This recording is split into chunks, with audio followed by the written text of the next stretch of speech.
Welcome back to the Sully Scoop, where three lifelong Husker bros dive in depth on all surrounding the new era of Husker football, where our cups never run dry of the Rule-Aid under head coach Matt Rule. Made by fans for fans with J-Sul, B-Sul, and T-Sul.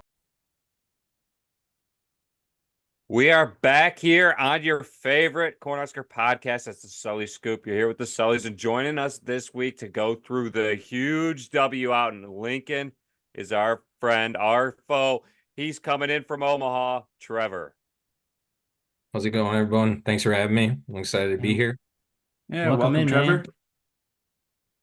Looking forward to diving through this with you and getting your looks on what happened in this breakdown of the Colorado-Nebraska beatdown.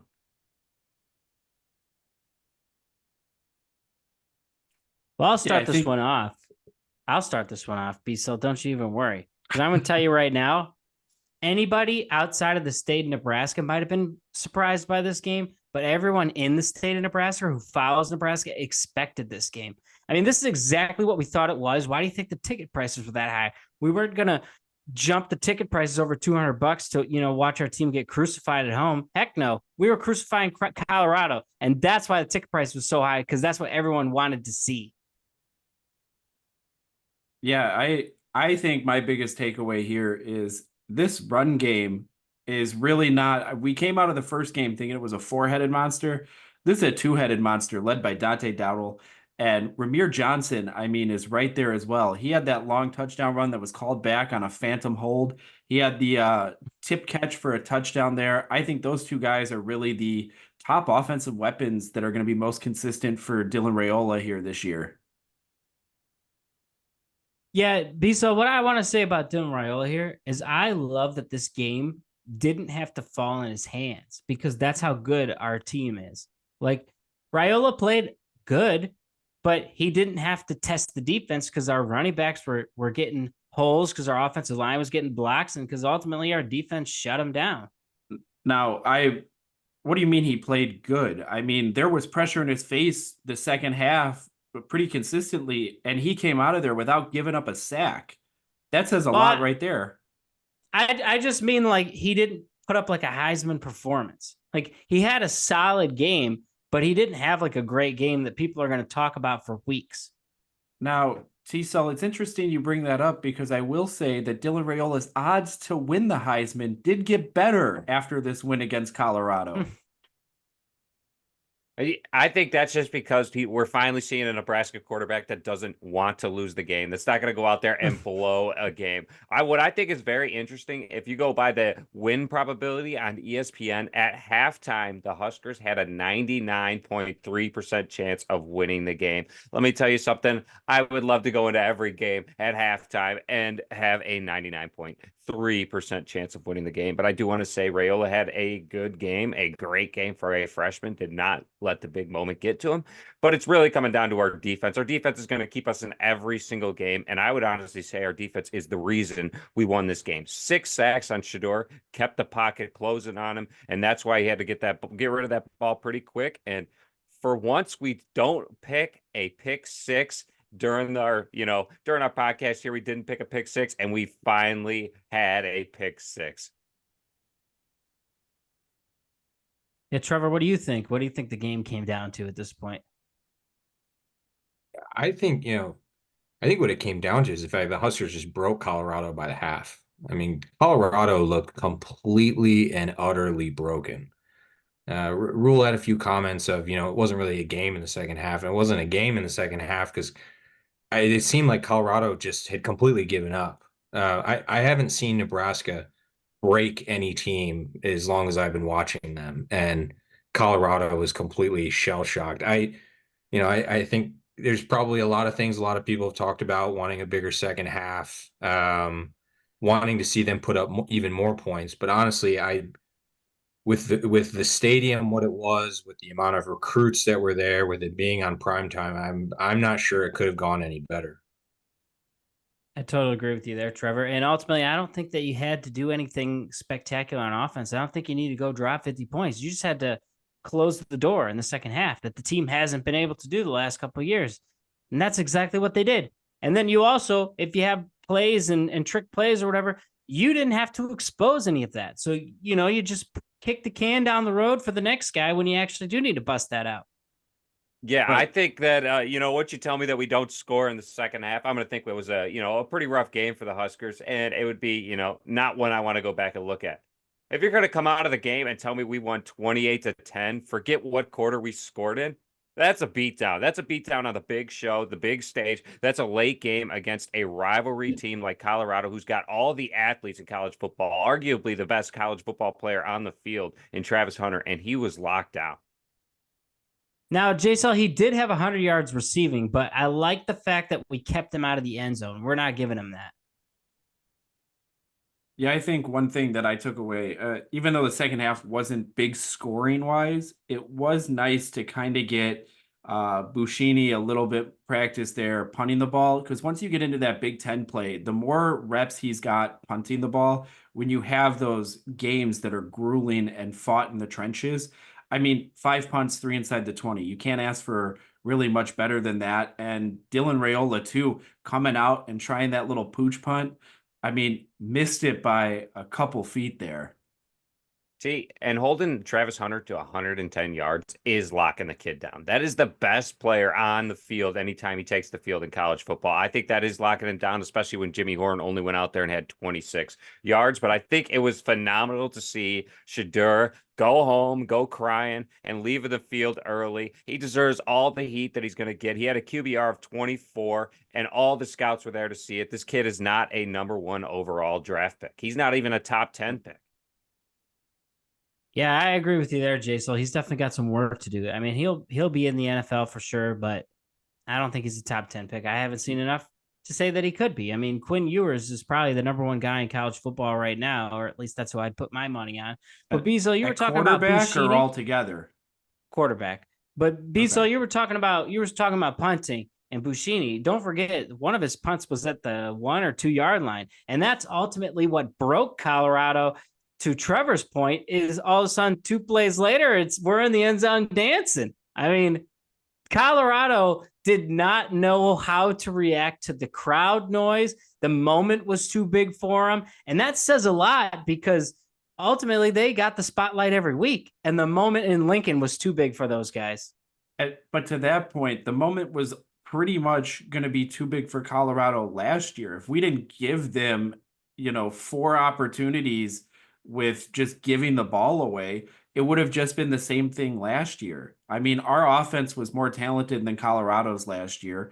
We just lived and died. Well, we died by just all the giveaways we had. I mean, to go in at half last year, and I believe it was 6-0 on 2 field goals, and we had 4 turnovers in the first half. That tells you how talented I think this Colorado offense is. Well, Beasel, I would actually disagree with you a little bit there. I think Colorado's offense does have a lot of talent on it. And I don't believe that Colorado's that bad of a team. I just think we're a fantastic team. I think at this point, we should be putting our setting our sights on the Big Ten championship. Does Colorado make a bowl game? I think they do. Especially in the Big 12. I think they at least get 6 wins. I'm not saying they're going to come out and be a 9-win team, but I could see them getting 6 or 7. See, I could see them beating Colorado State this week and then losing out. They've got a grueling schedule in the Big 12 there. But grueling and Big 12 don't go together there, Beasel, so get your facts straight. They've got 1, 2, 3, 4 teams that are currently ranked, and Kansas was just ranked, so 5 ranked teams. Kansas lost to Illinois, so they can't be that hard. JSO's got us picked to lose against Illinois. Lisa, let me tell you something. I did not see it coming out like this. I thought it was going to be a close game against Colorado. I want you to take every single one of those picks I had. What are you talking during about? The season? You said and steamroll. Throw it out. You said we were going to come out and we were going to steamroll them. Throw it out. Throw them out. Oh throw my. every single pick I put in and throw it out. Let me tell you why. We already did that, Jason. After you did your picks, we already tossed them out. Let me tell you. I finally got a cup of roulette this year, and it is brewing. I'm back on the train. Let me tell you, the Huskers, we might go undefeated. They still got us 25.5-point underdog against Ohio State. I know I'm getting ahead of myself right now, but I want to come down. The turnover game is what really turned. I mean, That is what the Huskers are doing well this year. Last year, what were we? Well, a minus 17 on turnovers. We had 34 turnovers throughout the year. Jeff Sims lost us all those games. What Dylan Raiola is doing really well is not losing the game, holding on to the ball, and that is going to keep you in all of these games. Ohio State, a team like that, is going to capitalize on that type of stuff. That is what lost us the Colorado game last year. That is what lost us the Minnesota game to start the year. That is the reason we were 0-2 to start the year last year. This year is a complete flip of the switch. I'm changing my picks. We are going to the Big Ten championship game, and we are going to the playoff. Let me tell you, we might have one loss, and that might be Ohio State on the road. I know it's going to be a tough setting. 25.5 by ESPN bets. That's just outrageous. And let me tell you something. If you could take that right now, you take the Huskers to cover that 25.5. Am I saying we're going to win that game? It's on the road in a tough setting. Not going to get ahead of myself, but 11-1 is very doable. USC is a sham. USC just has a good offense, but with the defense we saw against Colorado, this defense could keep us in any game and really destroy another team's offensive line. Jason, I agree with you. I mean, I look at our schedule based on how the team played the first 2 weeks of the season. You only really can point to one loss on the record. There's no other game that you should lose. You should be a favorite in the rest of them. And maybe USC they put as a favorite, but USC might be dead at that point. They don't finish the season. They start strong. And I know this was a rivalry game. Out of the 5 things I keep repeating that you need to win in order to win a game is first downs. We won that, obviously. Third down efficiency, won that. Then you got penalties, turnovers, and time of possession. We only lost 1 out of my 5 things, and that is the penalties. I know it was a rivalry game, but that is the one thing looking at this game that needs to be cleaned up. And the penalties were drastic, as I know it says 12 for 105, but it's really 12 for about 300 because we lost 2 huge touchdown plays. And that's because they were Big 12 refs. Don't forget that, Jason. Yeah, the penalties I think are a little hard to kind of figure out. That was one of the worst officiated games I think I've ever seen. I have watched a lot of football, and it was against both teams. I mean, the calls in the second half were atrocious, and I think the NCAA ought to probably. It really ought to think if it's going to put a game on prime time and have that style of officiating, something isn't right. I thought it was interesting that Rule didn't seem to talk about that all that much today, which, it's hard to read between the lines sometimes with him. But I think if he was really worried about a team that was wildly undisciplined, I think he probably would have hammered that a little more, and he didn't have much to say about it. No, I think that's a good point. And going back, it wouldn't surprise me if those officials were being paid by the flag there in the second half. That was ridiculous. There was one point, I feel like it was 12 snaps in a row, and they just had to keep replaying the down just because they kept throwing flags. It reminded me a lot of that Eagles-Packers game in Brazil. If you recall, that one had flags flying constantly.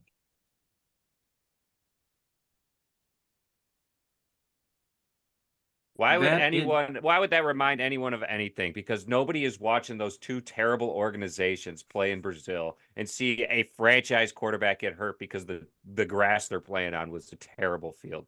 Listen, T-Salt, this was the big game of the weekend, and we saw the Huskers come out on top. It's not going to be the only one. College game day is going to be in Columbus, Ohio. I'm already looking forward to it. Guess what? I don't really care if I'm looking over these next few teams. Colorado would have beaten any of the team we got coming up until we get to Ohio State. Then I think, the wheels would definitely fall off for them. I think with this game could have been blown out to a bigger portion of the Huskers winning by a larger margin, but not losing the game is just something I want to see, and being able to just beat the wheels off of somebody to where they absolutely quit in the second half is something I want to see. I want to see Travis Hunter, or a player like Travis Hunter, the best player on another team, every single time the Huskers take him, freaking out, throwing his helmet, throwing a tantrum because he's not getting the ball. Listen, kid, game was over as soon as they took the field. Now, I got to ask you guys this, and I'm just playing the other side here for a second. We beat the brakes off of 2 teams that are going to be bottom 100 in college football. And guess what? We weren't doing that with Scott Frost, baby. We are back. I I'm not taking away from the wins here, and I'm not taking away from how good the team was. But Northern Iowa, again, not really a test game here. We should beat the brakes off of them. And then you go to Illinois, who, Jason, you Not a originally test. had picked as a loss. Illinois just beat a top 25 team there, T-Sol. It's Well, something that hold we on, can't even B-So. say. Let's just remember that's Kansas. We're not talking a real top 25 team. It's not like they went out and beat an SEC squad. You know how many games we lost by 3 points last year? And you know how many turnovers we had in every single one of those games? 3 to 4 turnovers in those games, and we lost 5 by 3 points. And Illinois wasn't one of the teams back. we lost to, Jason. Illinois we handled pretty easily last year, so we're going to handle those guys again. Yeah.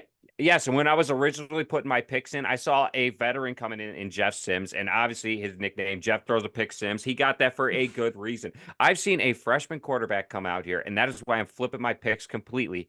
Hold on to the ball and not turn it over. This kid looks like a super senior out there, and he is a big dude. I'm still not sure if it's Patrick Mahomes just trying to get extra reps on a Saturday. I mean, we haven't seen Raiola up and close take off his helmet on the field, so it might be Mahomes out there. Not getting ahead of myself, but he looks phenomenal to be a freshman out there, a true freshman. And Jason, right now, I believe they just have Raiola just game managing at this point, and that'll get you really far when you have a solid defense. We haven't even seen Raiola truly just take shot after shot after shot on the defense. And if we land some of these recruits next year, that might be the game plan. You never know. I thought it was interesting in the press conference. If any of you listened to it today with Rule, he made a couple comments of, he said he wanted to, get on the gas pedal a little bit more in the second half. I don't believe a word of that. I think that play calling got very vanilla, very deliberately, because I think they realized how quickly Colorado was broken, and they said, let's just put an end to this. Let's not show teams what we have. There's a lot more in that offense that I don't think has been shown yet, and I don't think it'll come out till Illinois. I totally agree with you, you, Trevor. Yeah, because after the first half, I'm sure you guys were thinking it like me. I was thinking we're scoring 50 points on these guys, and I don't know that they're going to score. And so that was the thought process there, and they definitely eased off the gas. But they're telling everybody that was full throttle. We don't finish games. Remember, we're in Nebraska. We don't finish games. Guess what, Ohio State? Circle that on your calendar. Yeah, we got to lose to Indiana first for T-Cell's predictions. That's right. All part of the plan. Yeah, we'll get to that Indiana team because that might have been my biggest surprise of the week here.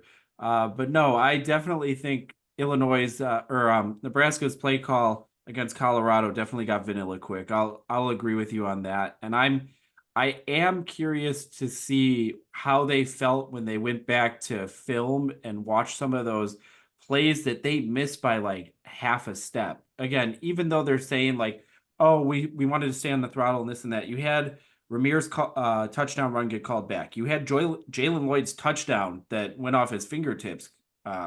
Just a complete miss, and he missed him by half a step. I think there were a lot of big plays to be had that it does make you wonder. I mean, Rule even said that the guy with the best intensity and best work ethic is Dylan Raiola, and he got on a lot of the seniors out there saying, you guys got to match his energy. You can't be coming out and coasting through because we have this guy. He should not be the top guy out there getting everybody riled up. And I also want to point out too, B, so for like the plays in the second half that you were saying were called back, those were vanilla plays going for touchdowns because every pass play was a check down. It was literally just a quick slant or a quick out, a screen, a bubble, a hand to the running back or whatever. Like, we weren't taking shots on the defense at this point. No, but to that point, you got to remember when you start looking back, and if you look back at the plays in the second half, Dylan didn't have a clean pocket for a majority of the second half. Almost like the offensive line was letting guys in, and they were trying to just run screen plays. Yeah, it's possible. I mean, I wasn't really paying attention to numbers at that point, but it's possible they were switching people in and out just to see what they were made of because they figured the game was well in hand at that point. Yeah, I got to think you wouldn't be switching out your offensive line when it's that thin, and again, not necessarily the most talented unit, but they're pretty cohesive with the guys who have played a lot of snaps together there. I don't know that you're pulling them out when you got a freshman quarterback out there and you're trying to keep him healthy all year.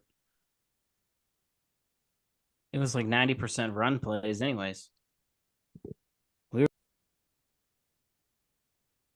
Yeah, I know I might be, picking at straws there when I'm talking about the penalties and everything, especially seeing how the second half went. I'm pretty sure all the penalties, probably most of them came in the second half. But if you're going to pick something apart that the Huskers got to work on, I think that's the one thing. They really controlled this entire game. And when it got to the second half, just running the clock and getting out with a win. A win is a win in my book, and that gets us one closer to staying undefeated.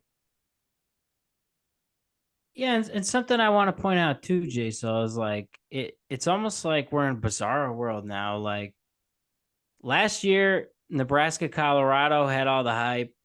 Colorado won, and I think they came in ranked like 22 or 23.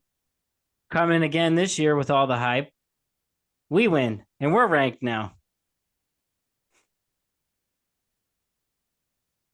Yeah, I think it's definitely nice to see, and especially when you start to see that culture that Matt Rule has been able to build is really paying off. I mean, these guys, these kids have really bought in and are gelling and acting like a team. You don't have that individuality there where guys are like, I'm going out and I'm playing for myself and that's it. They're playing for each other. And I think that's why you're seeing a lot of this like team defense. The defense is playing lights out and it's been one of the best defensive units that I think I've seen in probably the last 10 years. I feel like for sure, and it's not even close. Yeah, the defense against Colorado was the linebacker play, I think, so far this season has been off the charts. Bayer and Bullock are just animals this year. I was really nervous losing Reimer and Henrich, and now I'm not. I hope they win this appeal with to let Bayer play, to not be suspended the first half in Northern Iowa. Not necessarily that we'll need him, but they're doing all this too without Javen Wright, who they really rave about. So, but Bullock in particular, especially in the second half, was just all over the field. I mean, every gap that needed to be filled, John Bullock filled it, and everywhere any Colorado runner ran, he ran right into Bullock. And not only do we have 6 sacks, we had 6 sacks by 6 different people. That is just a phenomenal showing that, they're spreading the love. I mean, everyone's getting back into the backfield there on Shadur and really, close the pocket on him. And as soon as you do that, all of a sudden our defense isn't on the field the entire game. Yeah, I do think if I had to pick my favorite sack, though, of the entire game, it was the Princewell sack where he came flying out without being touched and just dove up high and took him down. It's been really impressive, especially the Colorado game. You saw it, how much rotation on the defensive line there is. And it seems like no matter who you put in there, they're getting to the quarterback constantly. Colorado's offensive line, I get it, isn't very good. And first game was against UTEP. But look, if you're doing this against bad teams, if you can't do it against bad teams, you're not going to do it against good teams. So we're doing it against the teams we should be doing it, and we're doing it with guys farther down the depth chart. And I also think that helps in the recruiting aspect is like if you're a top guy and you see all these talented guys on Nebraska's defense, you're like, if I go there, I'm not playing for 3 years. Wrong. They get everybody in, and everybody has a chance to make a difference. I mean, even McGahee got in with the sack, and that was a guy I didn't even think was going to play this year. Yeah, it's definitely nice to see. And going back, I mean, we talked about it after the UTEP game where they were able to get in 108 players of the 120 that you've got dressed out there. I mean, that's insane to me to think the amount of rotation and the amount that Matt Rule and this coaching staff really want to get these guys game action and get them opportunities to show what they can do on the field. But before we wrap up the Colorado recap here, I just want to bring up one quick thing here. So I know we've been tracking the points and difference there on what our score predictions are and what the actual is. So after Colorado, there has been a flip. Sull is up to 40 points off total. Sull is at 41 points off total. And I'm at 29. I'm leaving you boys in the dust here after this Colorado game. You guys were way off. What did we predict? You predicted 45 to 21. Well, if the refs didn't call back all those bogus holding calls, that would have been spot on. Coulda, woulda, shoulda there, T. Bisa, are you saying that you were the one paying the refs to keep the points down at this point? They were out of my budget if they were being paid by the flag. But before we move on from the Colorado game, I do have one question. It's kind of bugged me. I feel like we kind of saw it in the UTEP game, but it kind of reared its head a little bit in the Colorado game, and I think that's the kicking game. Yes. I don't know if Alvano is still dealing with an injury, but he had a short, I don't remember if it was a shorter field goal or an extra point that, he missed one. I think another one was an extra point that didn't look right. And then the rest of the game seemed to be fine. But as we get into Big Ten play, that's something I'm interested to see. And like I said, I don't know if he's dealing with an injury, but we haven't, mostly because he hasn't had to, but we haven't really seen a kicker kick, 35, 40-yard field goals without an issue. And I hope that doesn't become an issue down the line. Well, Trevor, I agree with you. I personally don't think Alvano's that great of a kicker. He hasn't showed me much as a kicker. And when it comes down to it, I hope that these games don't come down to a kicker, and most of them shouldn't. We should be pummeling these teams. So that I get if you start playing the bigger teams and the bigger games, you're going to need to rely on your kicker, but I just don't know if he's the future answer for kicker. We might have somebody else step in before the season's over. Yeah, there's definitely question marks in that side of the field because, missing a field goal from about 20 yards is definitely, in the game last year or, in some of those games where we were losing by 3 points, that is the game, You got to be able to hit those. He is making the extra points, but, maybe when it's a little bit further than the 10-yard line, maybe he's not the guy we look to. And I agree with T-Sol. They almost got to start having tryouts on campus and see who can come out there and make a field goal. Because when we play Ohio State, it very well could come down to a field goal. Yeah, I think the entire special teams has gotten better is the word that I'll use, but the kicking portion of it has been terrible. I mean, you go back the last 3 years, we've rotated kickers and they have been garbage since Connor Culp won Kicker of the Year 4 years ago.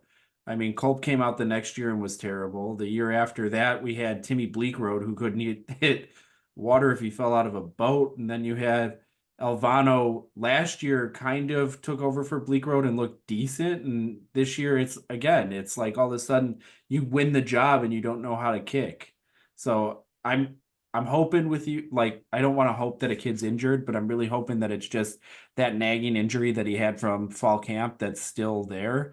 But it's been, and maybe we got to look at the hold. Maybe there's, unfortunately, maybe Buschini shouldn't be holding if that's what we can tie it back to. It's hard to say, but something's got to give.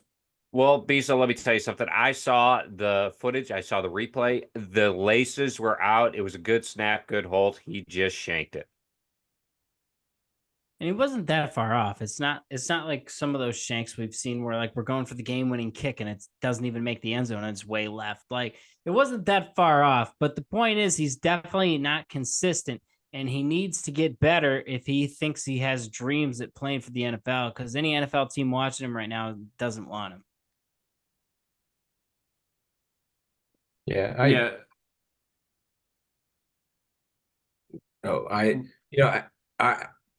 I'm a fan of Alvano. I think the kid, to come in as a true freshman last year and kick as much as he did is hard. And that kid has made some really big field goals even before he came to Nebraska. Won the state championship in high school. There's a lot of pressure on that.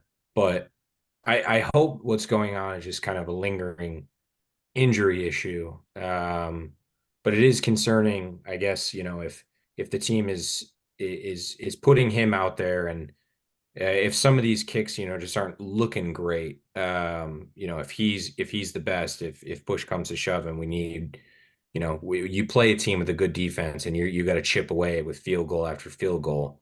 We'll see how it plays out, but I hope it's just an injury for now. Yeah, I do too. And that's the hard part. Like you said, as a freshman coming out, he really, like I said, kicked decently last year, and this year it just hasn't looked right. The last thing you want to do, especially with a kicker, their game is like, obviously there's athletic ability. I don't mean it this way, but it's like 95% mental.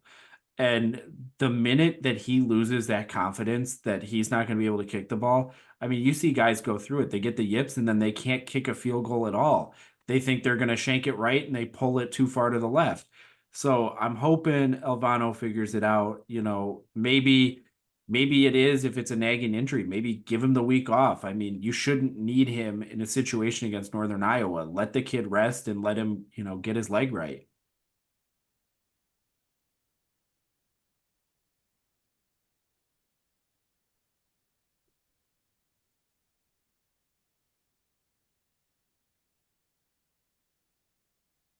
Hopefully, it doesn't take a long time for him to get his leg right there, B. So I think if he's your guy, you got to have him every single game, and he's got to go out there. You got to jog him out there, and maybe you may be putting him in a hard spot. I don't really care at this point. You're in college. You were the number one kicker out of Nebraska, arguably one of the top kickers in the nation coming into college. You better be able to make a field goal or find a new college. But I think we better flip it over and see, what was the biggest standout this week in college football for you guys? Any game you can pick, which one stood out to you? Well, I'll pick the easy one. Notre Dame. I mean, guys, WTF.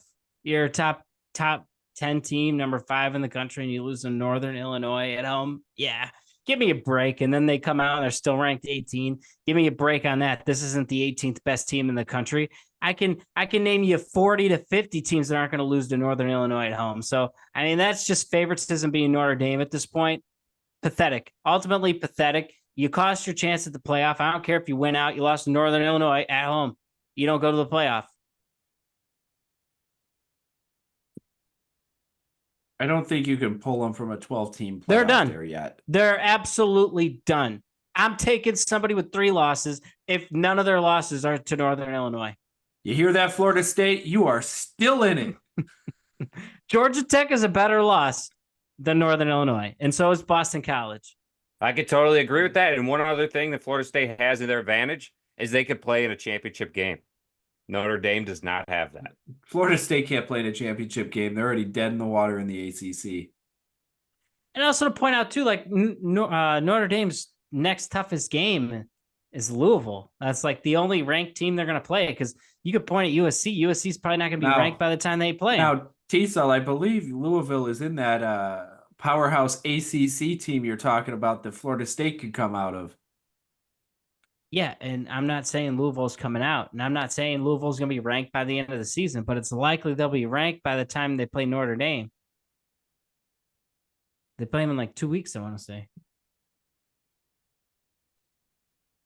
That might be. But, Trevor, what was your biggest surprise game that you saw across the league? I mean, Notre Dame was bad, but I think it was Iowa. Iowa State is a good football program, but Iowa's offense looked really, really bad. I think their top runner averaged, what was it, more than 7 yards a carry, and yet they still managed to lose. Iowa's offense seems to just be so. It seems like all they can do is run the ball. I mean, Cade McNamara threw 50% of his passes, 2 picks. I don't even think he threw for 100 yards.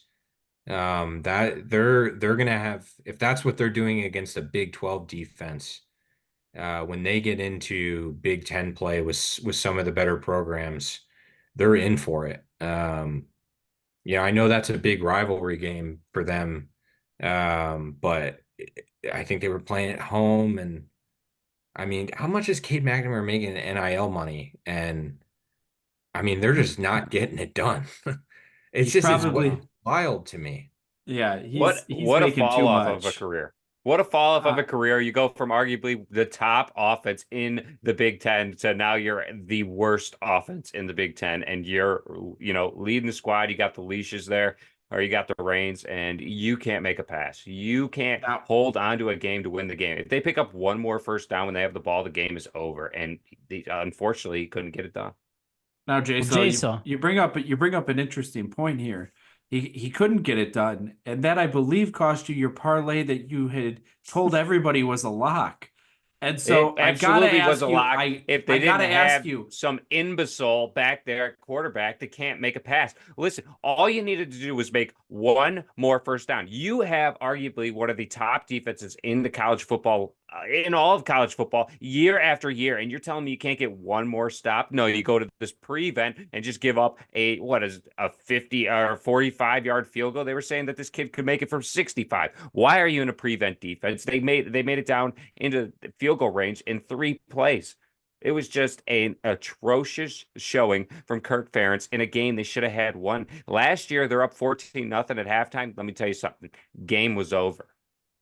now, yeah. Jason, So no, you also mentioned that McNamara was on this top offense when he was on Michigan. Bro, the offense had nothing to do with quarterback play. It was offensive line and running backs all day long. That's why when they got to the playoffs and you had to beat somebody a different way, they got their asses shut out, and he got shown the door very fast. And to Trevor's point about Iowa and Caden McNamara needed to figure it out before Big Ten play, that kind of goes along with the TikTok I created last week saying how lucky Iowa was to even score 40. There's a pass where he's falling backwards with the guy in his face, puts the ball up like a punt, and it's caught for a touchdown. And that's only because of who they were playing. Anyone else would have intercepted that ball. now there is one other part of this that I think is important to touch base on here is Jason, there's a little man out there who goes by the name of Dimitri Anderson who believes you owe me an apology after saying that Iowa State had no chance at beating, or you said Iowa State had no chance at beating Iowa, and I told you Iowa State was the better team. Dimitri's tweet came out when Iowa had the lead up 14-0 at halftime. He was actually directing that at you to give me an apology, which was never sent my way when it was 14-0. And unfortunately, if Brian Ferentz was still the coach of the offense, I believe Iowa would have held on to win the game.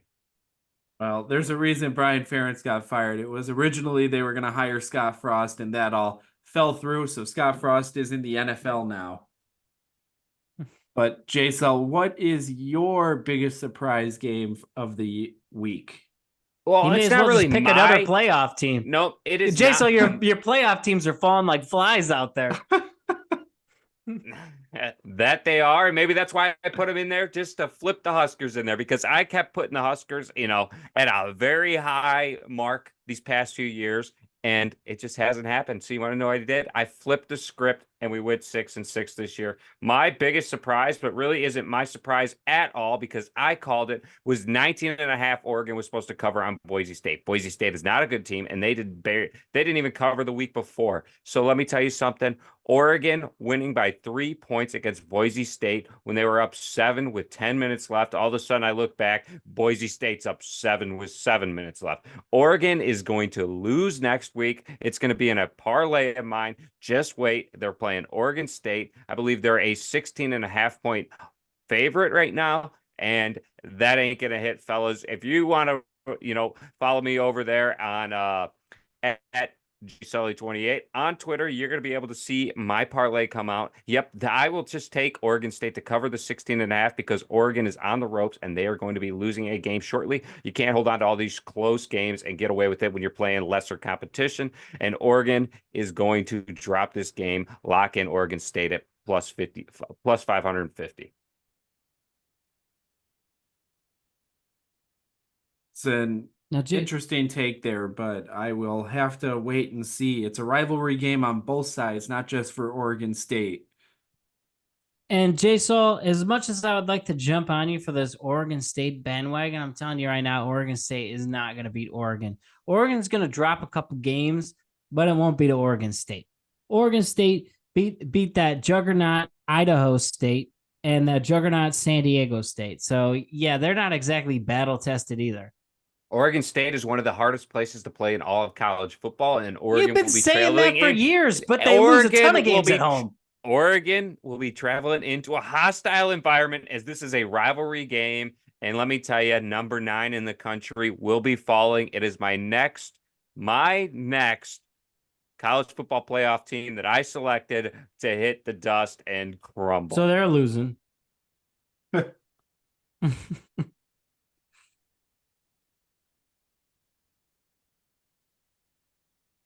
Let's hear some of these teams. What is your, and by the way, if Oregon State is to beat Oregon, let me tell you, fellas, because that is a top 10 team. That is a number 9 team in the country. There is one team that is going to sit amongst my college football playoff teams that is going to be the only one of mine to make it. And that team is going to take down Oregon State later in the year when Washington State beats them. If Washington State could just take down Washington this week, they have a smooth sailing rest of the year. They'll be undefeated, beating an Oregon State team that has a top 10 win on the year. And that is going to just pad their resume. But Biso, what is your biggest standout game of the week? Yeah, I went back and forth on this. There were a lot of close games in the top 25. A lot of teams got tested here. But this one here is probably going to get some blowback from you guys. But how about J-Cell's pick for worst team in the Big Ten, scoring the most points in the entire week? Indiana hanging 77 points on Western Illinois. And I got to tell you something. Georgia played Tennessee Tech and only scored 48. It's not like they were the only team playing a cupcake. Ohio State had Western Michigan and only scored 56. Well, Biso, let me just clap back at you because they played a nobody. You guys are giving me all this blander about Washington State isn't this, Washington State isn't that. Listen, Washington State dropped 70 the week before, and you told me it was worthless. So Indiana dropping, what is it, 77 on a no-name in Western Illinois who already lost to. Who did Western just lose to the week before? Oh, that's right. NIU, about 70 points as well. So, Jason, I will have you know they only gave up 54 points to Northern Illinois, who just beat Notre Dame. So, therefore, Indiana is better than Northern, which means Indiana is better than Notre Dame. So, Jason is then now arguing that Indiana should be a ranked team. I heard the same thing. Me arguing that Indiana should be a ranked team. All we got to do is wait one more week, and Indiana will not be ranked because they will have a loss on their schedule. Indiana wouldn't have been ranked anyway. Because they will have a loss on their schedule. You did not let me finish there. I said when they get a loss this week because they're playing at UCLA, and I think UCLA is a bottom feeder in the Big Ten, and UCLA is going to put the brakes on Indiana. And if Indiana beats UCLA, are you ranking them then? No, but I might be throwing them in my playoff because according to you, it doesn't matter if you're the Big Ten championship game, you're not making the playoff. And that was your Iowa pick. And listen, T-Sol, they haven't lost a Big Ten game yet. They haven't lost a Big Ten game yet. I was done. Biso, you say that every week, every year. I can't stand those guys. They're done. I told you right now, Iowa is not going to win 8 games this year. I believe it was 8. I might have told you. Hold on, I've got it written down. Iowa will have 7 wins total, was my prediction at the beginning of the year. And so far, I like where we're at. It's going to be even sweeter when they get the brakes beat off of them by Troy. Hey, don't forget if that happens, then I'll agree with you. Don't forget, T-Sol said that Northwestern was going to have more wins than Rutgers, and Rutgers right now is sitting pretty at 2-0, while Northwestern is 1-1. And Rutgers hasn't played anybody yet. Who's Northwestern played? Duke. Okay, it's not basketball. That's a better program than what Rutgers played. Howard and Akron. They get tested this week at Virginia Tech. And Jay, so like you were saying about Oregon State, Virginia Tech's a tough place to play there, buddy. They're going to get Sam stormed to death. Complete difference there, T-Sol. But I want to bring in, is there any rankings that surprised you on where teams fell this week? Yeah, Notre Dame. How the hell are those guys ranked? What brings that up there, T-Sol? Why? Because they lost to NIU. NIU's a 2-0 squad, and they are well on their way. When we lost to Georgia Southern, we weren't ranked the next week. There's no excuse for Notre Dame to be ranked. If Alabama came out and lost to NIU, they shouldn't be ranked. I don't care what they did in the past. Until you prove it on the field, you shouldn't be ranked.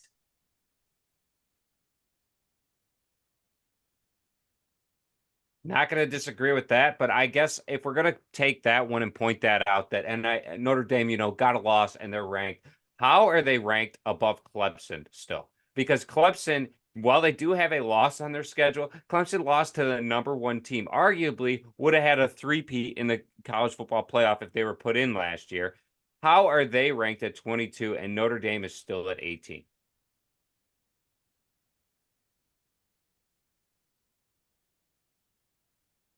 But I'm not over here I'm not one to hype up, Clemson over here because I think they're a sham. Dabo Swinney's going to be fired. I've been preaching it all year. I think that no team with 1 loss should even be in the top 20. They should be in the top 25. Every team above them should be, undefeated. I mean, at this point, what are we doing? We're just picking beautiful losses. I mean, you lost the game. You're not good enough. You're not there yet. Get out of here. LSU should not be there. They couldn't close the door on USC. And USC is not even a top 10 team at this point, yet LSU is still number 16. Yeah, LSU didn't fall far enough. They definitely should have dropped a lot farther than what they did. Michigan should have dropped farther. They got absolutely embarrassed at home. I don't care if you were playing Texas. Not everybody's going to lose in the same fashion. Yeah, see, I would have said the LSU rankings moving up 2 spots from 18 back to 16 after barely, you won by 3 scores, but you should have blown out Nichols a lot more than that. How does beating Nichols justify moving you up 2 spots? Exactly, it doesn't. It's called an SEC bias there, T. So there's a reason that LSU, being from the SEC, is the highest ranked 1-loss team in college football. There's a reason that the number 1 team in college football is an SEC team. There's a reason that 6 out of the top 7 are SEC. You want to touch on that too? Exactly. I was just going to get there, T-So. I think that is atrocious, and ESPN is out here just putting this together because ESPN is the one that put Alabama into the playoff last year because they wanted 2 SEC teams. They put Alabama and Texas. Otherwise, they would have had to put Florida State and Georgia, and they would have only gotten 1 team in there.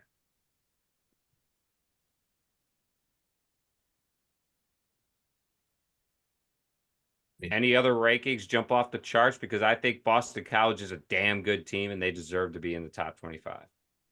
I'm all about the underdog story, and I thought watching them win that game was really cool, but NIU should not be ranked. If you look at the teams that got votes, like, are we really saying NIU is better than Illinois or Texas A&M? Or even Iowa or Kansas. I mean, look, I know that they had a really big win, but like Notre Dame did not look good. Notre Dame didn't look great against A&M. I think Notre Dame had this coming, and it's cool to see a MAC team get up in the top 25, but like, let's get real. If you put them against some of the more blue bloods in the Big Ten, it is going to be an unpleasant day for them. So I find that ranking a little silly. Totally agree. I would kick Northern Illinois out. I'd kick Clemson out. I'd kick Notre Dame out. I'd kick LSU out, or maybe LSU could come in at 25. But either way, Illinois should probably be ranked. Syracuse, Washington, North Carolina. I mean, these are programs who've proved it the last couple of years. They should be ranked. But here you are coming out and saying you don't care what they did the last year or the year before that. And here you But they're are then undefeated, flipping the Jason. script. They're Here you are undefeated. flipping the script. I'm not flipping the script. I'm saying they've proved it the last couple of years and they're undefeated still. They didn't lose at home to Northern Illinois and still stay in the rankings higher than a bunch of undefeated teams. Can't disagree with that either. And I think Notre Dame was just one of my last teams, to fall. But I do want to say I did not have Michigan into the CFP. So that one you can't put on me.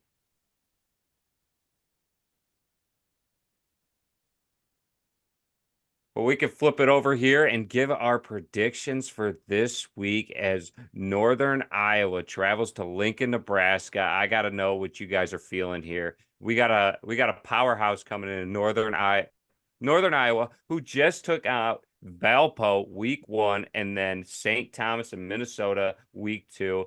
Both games are, I should say, St. Thomas was a lot closer, a one-score game there, 17-10. And Valpo, they destroyed handily, 35-7. Yeah, even if this is an FCS game, I think this is probably a good tune-up for Nebraska heading into Illinois. Northern Iowa has a number of really, really big players. I think their running back is what, 6'2", 240. They seem to do one thing well, and that's run the ball. That might be, one of the few things they do pretty well. But I think their size will probably be a good sort of final tune-up before Big Ten play. I'd expect a team like Illinois is going to want to run the ball. So really getting a look at the Husker rush defense, I think is going to be, that's going to be on display. But I think it's a good sort of final tune-up for them. And I expect that maybe Rule might let Rayola open things up a little bit more. But we'll see. Yeah, I agree with you, Trevor. I expect this one to be a bloodbath. I expect this one to be over again by halftime or right after halftime in the same fashion. And I expect to see some other things. I don't think Northern Illinois is going to be able to run on our defense. If they do, then that would start to add up some question marks. Just being one of the top rush defenses in all college football, I don't expect Northern Iowa to get much going at all. I wouldn't be shocked if we shut them out. I wouldn't be shocked if they get one score. I don't see them scoring more than twice. Or actually, no, I don't see them scoring more than once. So give them a field goal, give them a touchdown. They ain't getting more than that.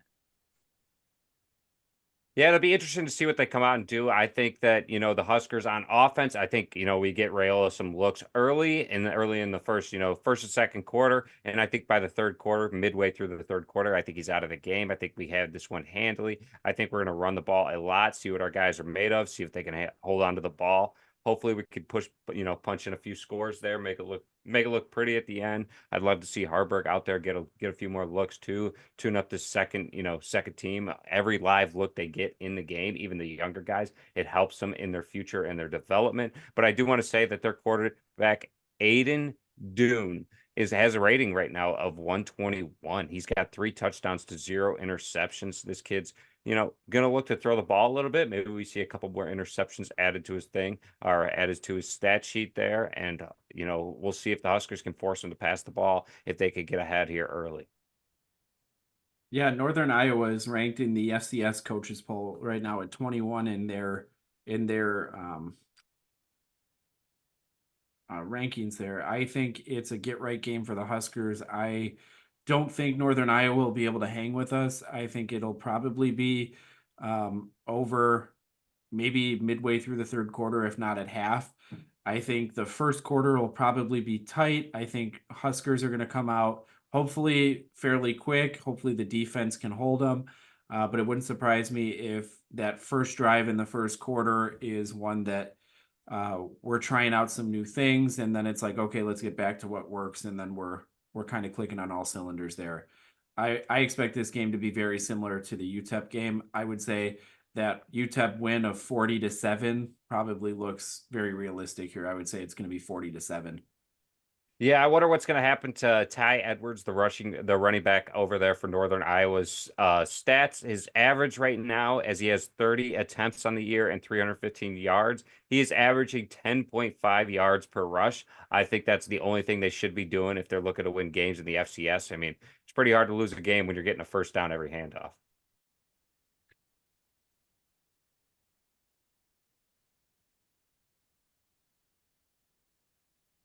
Yeah, I definitely agree with you, Jason. I think pulling off 10 yards a run is huge. And like Trevor said, this running back is going to be a big test here. Hopefully, the Husker front seven is up for the task because Northern Iowa is going to come out and just try to run the ball. So if we can, get them in a handful of 3-and-outs and the offense scores, it's going to take Northern Iowa and put them in a situation they are not comfortable with.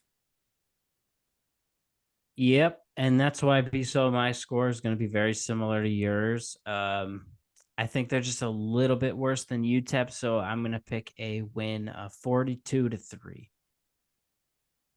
Yeah, I think it's going to be a definite beat down here in Lincoln, Nebraska at 6:30 kick there on the Big Ten Network here on Saturday. I do think that the Huskers are going to come out on top. Obviously, I think that it's going to get out of hand, and the Huskers are going to put them away. I think 42-3. I think that hopefully the Huskers defense could show up here and show us what a true rushing defense looks like, being able to stop the run. I think it's going to force their guy to pass. And with the DBs we got, like Tommy Hill, I think this game could get ugly. I got 42-3.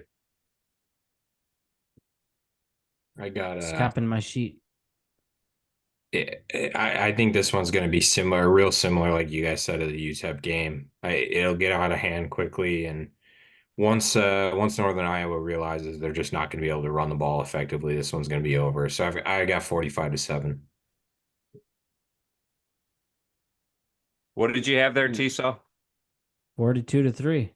All right, well, I'm going to go ahead and make a different change here. Then I do not want the same pick as him. I'm really hoping that the defense can, hold us and not give up a touchdown. So I'll take 42-6. So you're thinking 2 field goals? That's almost worse. 2 field goals and no touchdowns.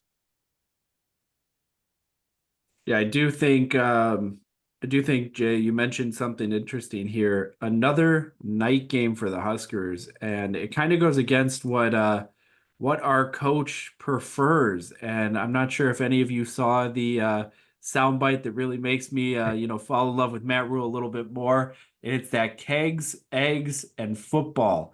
And he said he'd rather be playing football at 9 a.m., get some kegs, eggs, and some football in. And I'm right there with him.